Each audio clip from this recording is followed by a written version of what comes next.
Hello दोस्तों। आज हम ऑर्गेनिक केमिस्ट्री के सॉल्यूशन देखने वाले हैं जो बीटेक 2021 में एमयू के पेपर बना यानी कि अलीगढ़ मुस्लिम यूनिवर्सिटी का जो पेपर आया था बीटेक का, उसका सॉल्यूशन देखते हैं। पहला बात यह है कि जो ऑर्गेनिक होती है, ऑर्गेनिक से मोस्टली मोर देन 15 क्वेश्चन पूछे जाते हैं हमेशा, तो बहुत ज़्यादा इंपॉर्टेंट है भाई। ठीक है, अब इससे क्वेश्चन कैसे आते हैं? अगर आपने जनरल और इनऑर्गेनिक पढ़ी हुई है, ठीक है, जनरल इनऑर्गेनिक केमिस्ट्री या जनरल ऑर्गेनिक केमिस्ट्री पढ़ी हुई है, उसी से आप कम से कम 20 क्वेश्चनों को सही कर ले जाओगे, इसलिए मोस्ट इंपॉर्टेंट है। चलो पहला क्वेश्चन देखते हैं क्या पूछा गया था। पहला क्वेश्चन ये था कि कंप्लीट द रिएक्शन। अब आपको पता होना चाहिए कि HNO3 H2SO4 होते हैं, दोनों ही कंसंट्रेटेड फॉर्म में यूज करे जा रहे हैं और ऊपर से टेम्परेचर भी फिक्स कर दिया जा रहा है। ये टेम्परेचर भी दिया जा रहा है आपको, ठीक है, केल्विन के अंदर। तो आपको पता है एक नाइट्रोजन ये है, एक नाइट्रोक्साइड ये है, और इन दोनों के रिएक्शन से क्या मिलता है हमें? ठीक है, जब हम इनको रिएक्शन कराएंगे तो हमारे पास क्या है कि या तो ये ब्रोंस्टेड एसिड की तरह काम करें या फिर ब्रोंस्टेड बेस की तरह काम करें, दो ही फॉर्म है हमारे हमारे पास। ठीक है, तो अब क्या होता है, इस नाइट्रेटिक मिक्सचर में जो होता है, जो HNO3 होता है, ये ज़्यादा डोमिनेंट हो जाता है और ये किस तरह काम करता है? ब्रोंस्टेड बेस की तरह काम करता है और ये अटैकिंग स्पीसीज बना लेता है क्या? NO2 पॉजिटिव, यानी कि यहाँ पर ये एक इलेक्ट्रोफाइल की तरह काम कर रहा है। ठीक है, जब इलेक्ट्रोफाइल की तरह काम करेगा तो क्या करेगा? एक बेंजीन है आपके पास, बेंजीन है तो इस पर अटैक करेगा कौन? NO2 positive. और जब अटैक करेगा तो बेंजीन के क्या अटैक करेगा? तो ऑर्थो पैरा पर अटैक हो जाएगा। बट यहाँ पर कोई हाइड्रोक्सी और मिथाइल ग्रुप पहले से प्रेजेंट नहीं है, तो इसलिए ऑर्थो पैरा कोई डिसाइड नहीं करना, डायरेक्ट सिंगल बाइंडिंग हो जाएगी। ठीक है, तो इस तरीके से हमको ये पता चल गया कि हमारा प्रोडक्ट क्या है। हमारा प्रोडक्ट सिर्फ NO2 रहेगा, जो कि आंसर आपका क्या है? डी है। HNO3 act as A D की तरफ एक्ट करेगा। ठीक है, हाँ, अगर क्वेश्चन में ये पूछ लिया जाता कि जैसे कि यहाँ पे दिखा दिया गया है HNO3 कंसंट्रेटेड फॉर्म में है, ये दिखा दिया है HNO3 behave as a Bronsted base की तरह करता है in nitrating mixture, attacking species तुम्हारी NO2 हो गया। जो हम अगर मान लो आपको फिनोल दिया जाता, फिनोल के ऊपर H2SO4 और कंसंट्रेटेड H2SO4 के करता, ये बनता आपका पिक्रिक एसिड। क्या बनता है? पिक्रिक एसिड 2,4,6 ट्राई नाइट्रोफिनोल बनता, क्योंकि आपको नाइफिनोल है जो OH ग्रुप है, इसकी रिएक्टिविटी को बढ़ा देता और NO2 पॉजिटिव जो इलेक्ट्रोफाइल था वो बार बार अटैक करता ऑर्थोपेरा। तो बनता क्या? 2,4,6 trinitrophenol. This is known as a picric acid. अगली बार पूछा जा सकता है इस बार। ठीक है, आगे देखते हैं। Which of the following is, क्या होता है? Which of the following is free radical most stable होता है? मोस्ट स्टेबल में देखो यहाँ पे एक फ्री रेडिकल है। ठीक है, अब क्या ये रेजोनेंस में पार्टिसिपेट कर रहा? नहीं कर रहा। इसमें देख लो ये एक फ्री रेडिकल है, ठीक है, ये भी रेजोनेंस में पार्टिसिपेट नहीं कर रहा।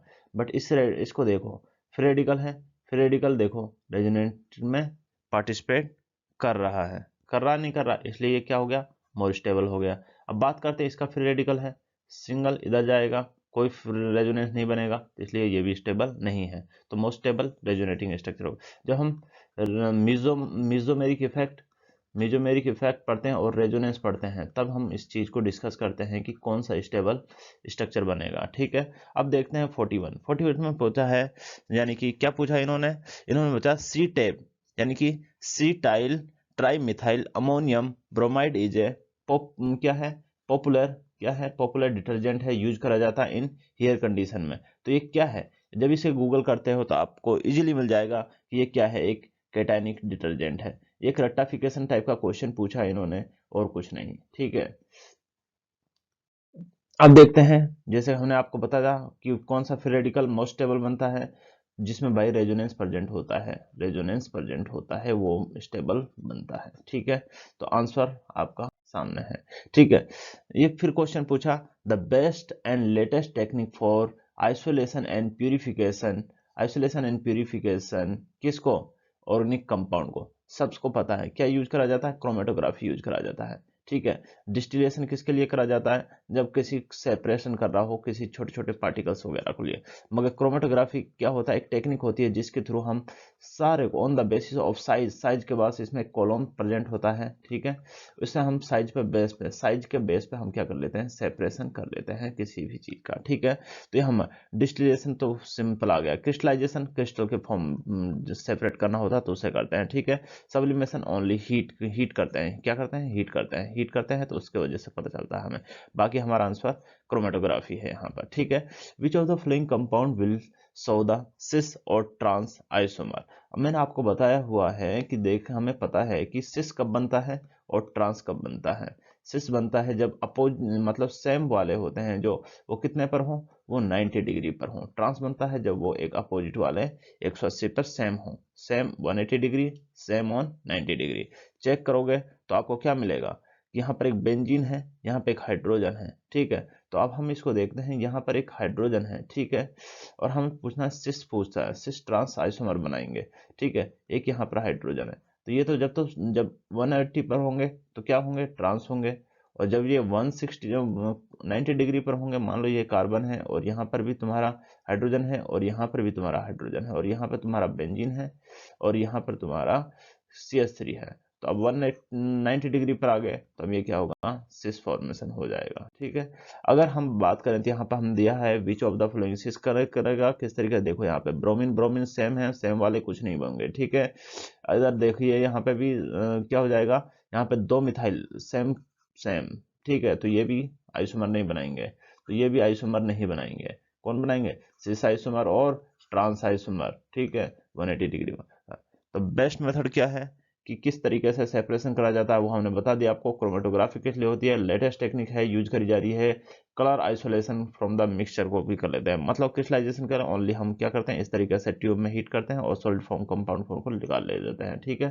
तो अब बात करते हैं next, which of the flowing would not respond Friedel craft reaction? एक होती है FCR reaction, Friedel craft reaction. इसमें दो टाइप की रिएक्शन होती है, एक होती है एसाइलेशन और दूसरी होती है अल्काइलेशन। एसाइलेशन और अल्काइलेशन, ठीक है, दो टाइप की रिएक्शन होती है इसमें, एसाइलेशन एंड अल्काइलेशन। एसाइलेशन क्या होता है? RCOCl, और इसमें क्या होता है? मान लो यहाँ पर मिथाइल क्लोराइड ही दिया हुआ है, ठीक है। तो इन प्रेजेंस ऑफ, यहाँ पे एक रिएजेंट यूज होता है जिसका नाम होता है AlCl3, ठीक है। LCl3 के प्रेजेंस में क्या होता है कि जो मिथाइल ग्रुप होता है या अल्काइल ग्रुप होता है, ये अटैक करता है बेंजीन पर, ठीक है। तो बेंजीन पर जाकर अटैक कर लिया जाता है, ठीक है। तो उस तरीके से आपका कंपाउंड फॉर्मेशन हो जाता है। मगर यहाँ पे देखो, यहाँ पे क्या है? नाइट्रोजन डायरेक्टली रेजोनेंस पार्टिसिपेट कर रहा है, और वैसे भी हमको पता है कि ये क्या होता है भाई? ये ACl3 है, ये एक एसिड है, और ये अमाइन है, यानी कि ये क्या है? बेस है। अगर इन दोनों को रिएक्शन कराओगे आप तो आपको क्या मिलेगा? सॉल्ट मिलेगा। तो रिएक्शन नहीं होने की, तो आंसर हो गया आपका ये, ठीक है। बट हम यहाँ पे फिर से देख लेते हैं कि फ्रीडल क्राफ्ट रिएक्शन होता क्या है। फ्रीडल क्राफ्ट रिएक्शन होता है जो की पॉइंट ये है कि FCR एप्लीकेबल होता है फॉर एरोमेटिक कंपाउंड के लिए ओनली, ठीक है। तो अल्काइलेशन और एसाइलेशन होता है, ठीक है। तो यहाँ पर अगर एग्जाम में अगली साल अगर ये पूछा जाए कि जो बेंजीन के ऊपर नाइट्रो ग्रुप होता है, ठीक है, NO2 दिया जाए और रिएक्ट कराने के लिए बोल जाए LCl3 के प्रेजेंट में, जो कि रिएजेंट होता है किसका? फ्रीडल क्राफ्ट रिएक्शन के लिए, ठीक है। तो ये भी रिएक्शन नहीं होती है, ये भी रिएक्शन यहीं पे स्टॉप हो जाती है, तो रिएक्शन नहीं होगी। तो आंसर जाएंगे इसके एनिलीन। कौन कौन सा आंसर जाएंगे भाई? एक तो एनिलीन हो गया और दूसरा हमारा क्या हो गया? नाइट्रो वाला। ये दो होंगे जो फ्रीडल क्राफ्ट रिएक्शन नहीं देंगे, ठीक है। अब हम देखते हैं in this reaction major product will be, तो मेजर प्रोडक्ट कौन सा होगा ये देखना है भाई। ये या तो ये मेजर प्रोडक्ट है या ये मेजर प्रोडक्ट है। LCl3 की प्रेजेंस में है तो ये देखना है आपको, तो मेजर प्रोडक्ट कौन सा होगा, ठीक है। मेजर प्रोडक्ट कौन सा होगा भाई? ये चेक करो, 4 क्लोरोएस्टोफिनोन, यानी कि ये क्लोराइड हटेगा और ये अटैक करेगा। अब ये क्या है? मेटा डायरेक्टिंग है, ऑर्थो पैरा डायरेक्टिंग है। तो ऑर्थो पैरा डायरेक्टिंग है, या तो यहाँ पर रिएक्ट करा दो या फिर यहाँ पे रिएक्ट करा दो, ठीक है। तो इन्होंने एक तो यहाँ पे रिएक्शन कराया है और एक यहाँ पर रिएक्शन कराया है, तो देख लीजिए कहाँ पर बनेगा। तो क्लोराइड है, क्लोराइड क्या करेगा? इलेक्ट्रॉन डेंसिटी को खींचेगा अपनी ओर, -I, और -I इफेक्ट शो करेगा। टू क्लोरेस्टोन होगा, तो -I होगा, तो ये इसको क्या? नेगेटिव है यहाँ पर, ठीक है, यहाँ पे प्लस है, ये कहाँ अटैक करेगा? यहाँ पर या यहाँ पर? तो पैरा वाला 4 chloro acetophenone is a more dominant होगा, क्योंकि यहाँ पर इलेक्ट्रॉन की डेंसिटी ज़्यादा रहेगी एज कम्पेयर टू ऑर्थो। तो अटैक होगा 4 chloro acetophenone, 4 chloro acetophenone will be the answer. ठीक है, तो अब आता है कि हम किस तरीके से जो FCR होता है, फ्रीडल क्राफ्ट रिएक्शन होती है, यहाँ से क्वेश्चन बनना। इस बार एमयू ने 2 क्वेश्चन पूछे हैं। अब इस बार ये याद रखना LCl3 एक रिएजेंट होता है इसका, ठीक है, ये सारा पता होना चाहिए आपको। और ये नाइट्रोबेंजीन हो या फिर आपकी NH2 यानी कि अमोनिया बेंजीन हो, ठीक है, इन दोनों के लिए फ्रीडल क्राफ्ट रिएक्शन नहीं मिलती है। ठीक है, तो ये पूछे जा सकते हैं इस बार, दोनों इंपॉर्टेंट हैं। ठीक है, अब बात करते हैं कि order of basic strength using by the methyl substitution amine in aqueous solution. आपको हम बताते हैं जब एक्वस सॉल्यूशन यूज करा जाए, ठीक है, तो एक्वस सॉल्यूशन में हम यूज करते हैं तो मिथाइल के साथ दिया जाएगा तो 231 वाला ऑर्डर बनता है, ठीक है, या फिर 213 वाला बनता है। ठीक है, अब 231 वाला तब बनता है जब हम इथाइल यूज करते हैं। क्या कब यूज करते हैं? इथाइल। मगर यहाँ पर क्या दिया हुआ है? मिथाइल दिया हुआ है, तो 213 ढूंढ लो। ठीक है, 2 डिग्री अमाइन, 1 डिग्री अमाइन और 3 डिग्री अमाइन। ठीक है, तो ये देख लीजिए 3 डिग्री कहाँ है, ये रहा प्राइमरी और ये सेकेंडरी, तो answer will be the first. ठीक है, अब होता है कि एंजाइम को किस तरीके से रिएक्ट कराया जाता है, ये भी देखना बहुत जरूरी होता है कि किस तरीके से हमारा जो एंजाइम है इसको देख लिया जाएगा। आपको 213 अर्थ तो हो गया, मगर इस बार याद रखना कि 231 यानी कि मैं इसको क्या बताऊं आपको, अगले पेज में समझाऊंगा मैं इसे।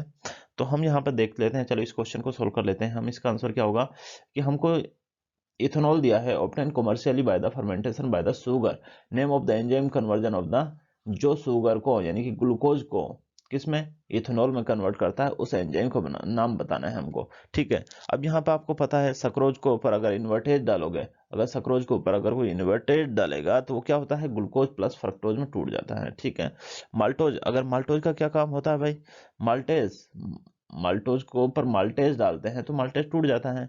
जाइमेज माल्टोज को तोड़ता है। अब जाइमेज आता है, जाइमेज का फंक्शन क्या होता है, जाइमेज का फंक्शन क्या होता है भाई, कि ये ईस्ट के अंदर पाया जाता है। किसके अंदर पाया जाता है? ईस्ट के अंदर पाया जाता है। नंबर एक बात तो ईस्ट के अंदर पाया जाता है, और ये इथेनॉल में तोड़ देता है किसको, ग्लूकोज को। किसमें तोड़ देता है? C2H5OH में तोड़ देता है। ठीक है, तो इसे obtain from the commercial bye fermentation of the sugar by using this, किसको, जाइमेज को यूज करेगा। ठीक है, तो अब हम अगर देखें यहाँ पर तो ये जाइमेज का फंक्शन देख लीजिए, ये जाइमेज फाउंड इन द ईस्ट में हो गया। ठीक है, ये आपकी ग्लूकोज हो गया। इस पे माल्टोज पर अगर माल्टेज डालेंगे तो हमको क्या मिलता है, ग्लूकोज प्लस ग्लूकोज, 2 मॉलिक्यूल मिलते हैं। ठीक है, तो इस तरीके से ऑप्टेन हो गया। ठीक है, सक्रोज के ऊपर इन्वर्टेज डालते हो ग्लूकोज प्लस फ्रक्टोज में टूट जाएगा। लिपिड के ऊपर डालोगे तो लाइपेज लिपिड फैटी एसिड में तोड़ देगा। ठीक है, अगर अभी आप जैसे हमने देखा कि order of basic strength in the aqueous solution, देखिए याद रखना एक्वस में और गैस में और सॉलिड में, ये सारी चीज याद रहे। अगर गैस में पूछेगा तो 3, 2, 1 प्राइमरी टर्सरी अमाइन, और सॉलिड के अंदर भी 3, 2, 1। ठीक है, ओनली फॉर्म एक्वस सॉल्यूशन में होगा। अगर मिथाइल दिया हुआ है तो 213 बनेगा, अगर इथाइल दिया हुआ है तो ऑर्डर आपका 231 बनेगा। याद रखना, बहुत इंपॉर्टेंट है। ठीक है, अमोन, इसका अगर रीजन बताना चाहो तो आप क्या बताओगे, reasons due to the steric hindrance, किसकी वजह से होता है, स्टेरिक हिंड्रेंस की वजह से होता है। ठीक है, अब गिव द, ये क्या कह रहा है कि give the name of monomer used to formation of glyptal of polymer. अब मैंने आपको पता होना चाहिए कि भाई हमारा एक पॉलीमर नाम का एक चैप्टर भी होता है, तो वहां से एक पॉलीमर है, तो पॉलीमर से एक क्वेश्चन तो बनता ही है। ठीक है, और एक क्वेश्चन बनता है तो सीधी सी बात है कि कौन कौन से इंपॉर्टेंट होते हैं, ethyl phenylic, ethylene glycol plus phthalic acid use करा जाता है। और जो द डिजीज होती है, जो बेरी बेरी होती है, किसकी डेफिशिएंसी की वजह से हो जाती है, विटामिन B12 की वजह से हो जाती है। ये सारी नॉर्मल चीजें हैं जिनको पढ़ लेना बहुत जरूरी है। ग्लिप्टल पॉलीमर हो जाता है, मोनोमर होता है इथाइल ग्लाइकोल और पैथेलिक एसिड हो जाते हैं। ठीक है, बेरी बेरी विटामिन B12 की वजह से हो जाता है। ठीक है, अब मैंने आपको बताया था सी टैप था जो ट्राइमेथाइल अमोनियम ब्रोमाइड था, पॉपुलर डिटर्जेंट था जो हेयर कंडीशन यूज करा गया था। It is a cationic detergent होता है, क्वाटनरी अमोनियम हो जाता है। ठीक है, तो इस टाइप के हम देख लेते हैं सारी चीज को। अभी आपको पता होगा विटामिन, ठीक है, विटामिन के बारे में पता होना चाहिए थोड़ा बहुत, ठीक है।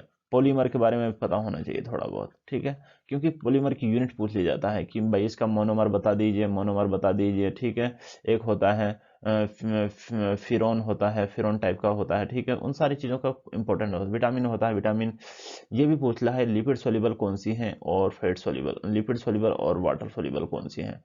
ये से ज़्यादा अडेक अडेक अडेक होती हैं जो एडी एक होती हैं जो ये सारी क्या होती हैं, वाटर सोल्यूबल होती हैं, लिपिड सोल्यूबल होती हैं। वाटर सोल्यूबल में विटामिन सी होती है, इसलिए विटामिन सी होती है हमारे यूरिन के साथ निकलती रहती है, इसलिए इसकी डेफिशिएंसी बहुत जल्दी हो जाती है, ठीक है। तो ये बाकी लिपिड सोल्यूबल होती हैं ये हमारे, और कुछ विटामिन हमारी बॉडी के अंदर बनती हैं, कुछ हमें लेने पड़ते हैं। हम जो कैरेट खाते हैं, हम कैरेट, उसके अंदर विटामिन ए मिलती है हमें, जिसकी वजह से हमारी आई होती है, आई साइट होती है वो ज़्यादा सही हो जाती है, ठीक है। तो इसके बाद चलते हैं, arrange the following decreasing order of boiling point. Boiling point क्या होता है, जितना बॉइलिंग पॉइंट होगा, boiling point directly proportional to होता है चेन, जितनी चेन लॉन्ग होगी, ठीक है, चेन लॉन्ग होगी, और इनवर्सली प्रोपोर्शनल होता है कि अगर उसकी साइड चेन आ जाए, साइड चेन, जितनी साइड चेन होगी उसका क्या हो चला जाएगा, बॉइलिंग पॉइंट डिक्रीज हो चला जाएगा। नंबर एक बात ये हो गया, और फिर दूसरे पर डिपेंड करती है कि भाई जितने नंबर ऑफ हाइड्रोजन बॉन्ड, अगर बॉन्ड ज़्यादा है तो भी है, और पोलर है, पोलरिटी के की भी डायरेक्टली प्रोपोर्शनल होती है, पोलर है या नॉन पोलर है, इस सारी चीज़ को भी देखा जाता है, ठीक है। तो इसमें देखने को मिलता है हमें कि भाई किस तरीके से हमको ऑर्डर बताना पड़ता है। Which of the following aldehyde not respond the Fehling solution test. Fehling solution test के लिए कौन सा रेस्पॉन्सिबल अल्डिहाइड नहीं है। फेलिंग सॉल्यूशन के लिए टेस्ट कौन नहीं देता भाई, ये हमको पता होना चाहिए कि कौन देगा और कौन नहीं देगा। फेलिंग सॉल्यूशन का टेस्ट कौन देता है और कौन नहीं देता है। जब हमने ये पता लगाया कि भाई aldehyde do not respond to Fehling solution को, तो क्या जाता आंसर ये बताइए आप मुझे, ठीक है। तो हमको ये पता है जो अल्डिहाइड होता है या कीटोन होता है उनमें से ही कोई देगा रिएक्शन, ठीक है। तो जिसके पास रेजोनेंस है, ये देखो अपने लोन पेयर को, इसके पास तो लोन पेयर है, ठीक है, रेजोनेंस कर रहा है लगातार। जब रेजोनेंस लगातार कर रहा है तो वो क्या करेगा, जब रेजोनेंस कर रहा है तो वो अपने लोन पेयर को डोनेट नहीं करेगा, ये भी डोनेट करेगा और ये भी डोनेट कर देगा और ये भी डोनेट कर देगा, क्योंकि इनके अंदर तो रेजोनेंस है ही नहीं, रेजोनेंस नहीं है, ठीक है, इस वजह से। तो इससे आंसर हो गया आपका फर्स्ट, ठीक है, फेलिंग सॉल्यूशन नहीं देगा। अब identify the electrophile centre, centre होगा इन द फ्लोइंग, इसमें देखना है इलेक्ट्रोफाइल सेंटर देखना है, identify the electrophilic centre in the flowing, ठीक है। तो ये CH3CH हो गया, CH3 साइनाइड हो गया, ठीक है। तो इलेक्ट्रोफाइल सेंटर कौन होगा, इलेक्ट्रोफाइल की तरह कौन कौन एक्ट करते हैं, तो ये भी पता होना चाहिए आपको, ठीक है। तो हमको यहाँ पर एक चीज का पता करना है कि भाई इलेक्ट्रोफाइल, यानी जब हमने आपको बताया, आपको पता होना चाहिए कि जब तुम क्या पढ़ते हो, इलेक्ट्रोमेरिक इफेक्ट पढ़ते हो, क्या पढ़ते हो, इलेक्ट्रोमेरिक इफेक्ट, वहां पर आपको, और या फिर हाइपर कंजुगेशन पढ़ते हो, कंजुगेशन पढ़ते हो, तो वहां पर आप सारी चीजें बताई जाती हैं कि जो कार्बन का फ्री रेडिकल बनता है उसके तरफ जितने अल्फा हाइड्रोजन होंगे उतना ही वो क्या हो जाता है, मोर स्टेबल बनता है, मोर इलेक्ट्रोफाइल बनता है, ठीक है। तो ऑप्शन आपका यही सही होगा। Identify the which of not present in DNA, ठीक है, डीएनए में क्या नहीं होता भाई, डीएनए में यूरेसिल नहीं होता, ठीक है, आंसर आपका ये रहा। आरएनए में क्या होता है, अब डीएनए में न्यूक्लियोटाइड जो होते हैं, एक होता है प्यूरिन और एक होता है पायरिमिडीन, ठीक है, मीडियन। प्यूरिन में आते हैं आपके एडेनाइन और यूनाइन, और इधर आते हैं साइटोसिन, थाइमिन, ये दो तो प्रेजेंट होती हैं डीएनए के अंदर, मगर आरएनए के अंदर जो होता है उसमें यूरेसिल प्रेजेंट होता है, थाइमिन प्रेजेंट नहीं होता है, ठीक है। तो जैसे कि हमने दिखा दिया आपको, बायोमोलिक्यूल से कम 2 क्वेश्चन हर साल पूछता है, एमयू 2 क्वेश्चन जरूर पूछता है, या तो डीएनए या फिर आरएनए, प्यूरिन या पायरिमिडीन। एडजी प्यूरिन होते हैं, सीटी पायरिमिडीन में यूरेसिल और आ जाता है, ठीक है। ये तो आपका डीएनए में होगा। और जो इनके बीच में बॉन्ड प्रेजेंट होते हैं, 2 बॉन्ड से बना रहे हैं, ये ट्रिपल बॉन्ड बना रहे हैं, जितना जीसी ज्यादा होगा उतना ही ज्यादा मोर स्टेबल होता है, ठीक है। और यहाँ पर आरएनए में ए के साथ क्या आ जाता है, यूरेसिल आ जाता है, और जी के साथ सेंजीन सही रहता है, जितना ज्यादा उतना मेल्टिंग टेम्परेचर भी ज्यादा होगा उस डीएनए का, ठीक है। अब बच्चों में क्या होता है, ब्लू बेबी सिंड्रोम हो जाता है, नाइट्रेट, जब बच्चा नाइट्रेट पीता है वाटर के अंदर, अगर मान लो कोई वाटर है, कोई वाटर जिसको पिया बच्चे ने उसके अंदर और नाइट्रेट की कंसंट्रेशन ज्यादा है, तो बच्चे को क्या हो जाएगा, ब्लू बेबी सिंड्रोम हो जाएगा, ठीक है, इस तरीके से। अब बायोमोलिक्यूल्स क्या है, बायोमोलिक्यूल्स में आपको क्या क्या पढ़ना होता है? बायोमोलिक्यूल्स में आपको अमीनो एसिड पढ़नी होती है, अमीनो एसिड के बारे में थोड़ा पता होना चाहिए, ठीक है। कार्बोहाइड्रेट के बारे में थोड़ा पता होना चाहिए, ठीक है। और एंजाइम के बारे में थोड़ा बहुत पता होना चाहिए, ठीक है। और न्यूक्लियोटाइड, न्यूक्लियोटाइड मतलब अभी जो पढ़े हैं, न्यूक्लियोटाइड के बारे में पता होना, डीएनए या आरएनए से रिलेटेड। इस बार तो आरएनए डीएनए से पूछ लिया क्वेश्चन, तो यहाँ से नहीं पूछेगा, कार्बोहाइड्रेट्स पूछने के चांसेस ज़्यादा है, या फिर अमीनो एसिड से पूछ लेगा, कोई अमीनो एसिड पूछ लेगा कि भाई नॉन इसेंशियल अमीनो एसिड कौन सी है, इसेंशियल अमीनो एसिड कौन सी है, ठीक है। या फिर एरोमेटिक अमीनो एसिड कौन सी है, नॉन एरोमेटिक अमीनो एसिड कौन सी है, या फिर किसी अमीनो एसिड का स्ट्रक्चर पूछ लेगा, सिंपल अमीनो एसिड कौन सी है, ठीक है। तो ये सारी चीज़, या फिर कोई एंजाइम से रिलेटेड पूछ लेगा, या फिर कोई विटामिन, ठीक है। तो ये सारी चीज़ों के बारे में पढ़ लेना है थोड़ा बहुत, ठीक है। तो अब आते हैं which of aldehyde do not give the response to Fehling solution, वो तो हम कर चुके हैं, कौन नहीं देता, ठीक है। बॉइलिंग पॉइंट वगैरह के बारे में बात कर चुके हैं, ठीक है। ये सारा चीज हो चुका है। हाँ, क्लासिफाई द फ्लोइंग, ठीक है।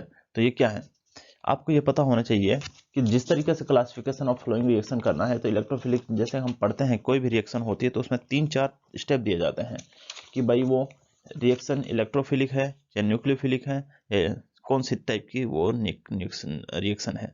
जब हमने इसमें देखा कि इसमें क्या हो रहा है, क्लोराइड को रिप्लेस कर रहा है कौन, OH रिप्लेस कर रहा है, ठीक है। तो ये क्या बन गया, फिनॉल बन गया, क्या बन गया भाई, फिनॉल बन गया, ठीक है।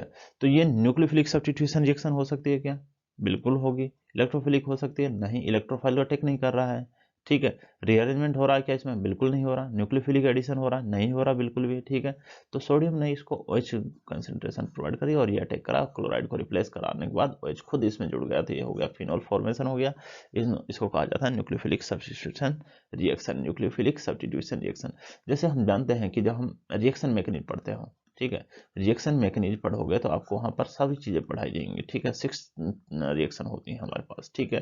कौन कौन सी रिएक्शन होती है हमारे पास, न्यूक्लियोफिलिक एडिशन रिएक्शन होता है, न्यूक्लियोफिलिक सब्स्टिट्यूशन रिएक्शन होता है, इलेक्ट्रोफिलिक सब्स्टिट्यूशन रिएक्शन होता है, और न्यूक्लियोफिलिक एडिशन रिएक्शन होता है तो फ्री रेडिकल एडिशन रिएक्शन होता है, ठीक है। और फ्री रेडिकल सब्स्टिट्यूशन रिएक्शन भी होता है, ठीक है। इन सब चीजों को ब्लू बेबी सिंड्रोम होता है, अभी पढ़ कर आए हैं, किसकी वजह से हो रहा था, नाइट्रेट की वजह से हो रहा था, ठीक है। अब देखते हैं, ये वही है जो अभी समझाया। फिर ये मेजर प्रोडक्ट क्या बनता है, तो मॉरिस रेजोनेंस प्रेजेंट है, ठीक है। तो मॉरिस टेबल बन जाता है इसके अंदर, ठीक है। तो मॉरिस टेबल बन गया, ठीक है। तो ये लेस टेबल हुआ, ठीक है। तो ये देख लिया आपने किस तरीके से हो रहा है।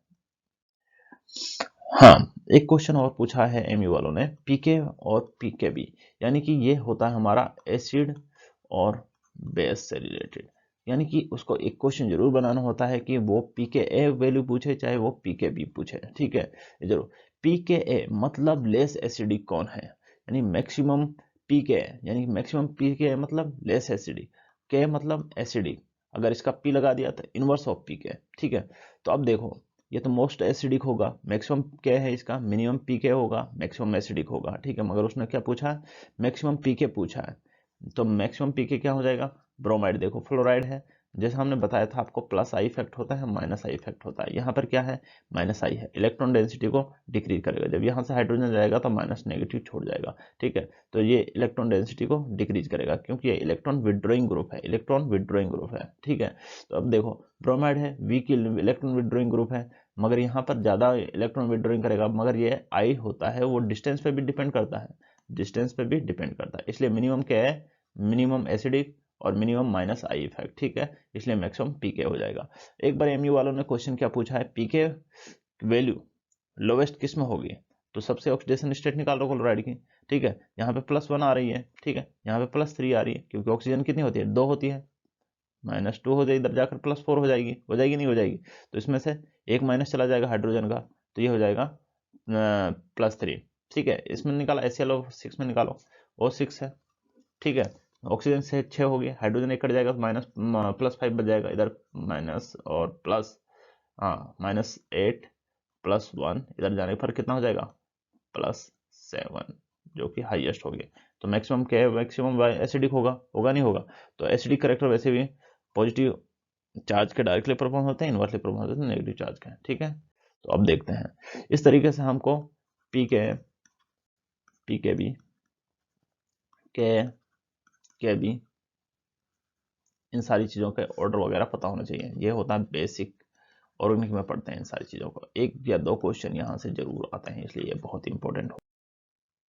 Thank you.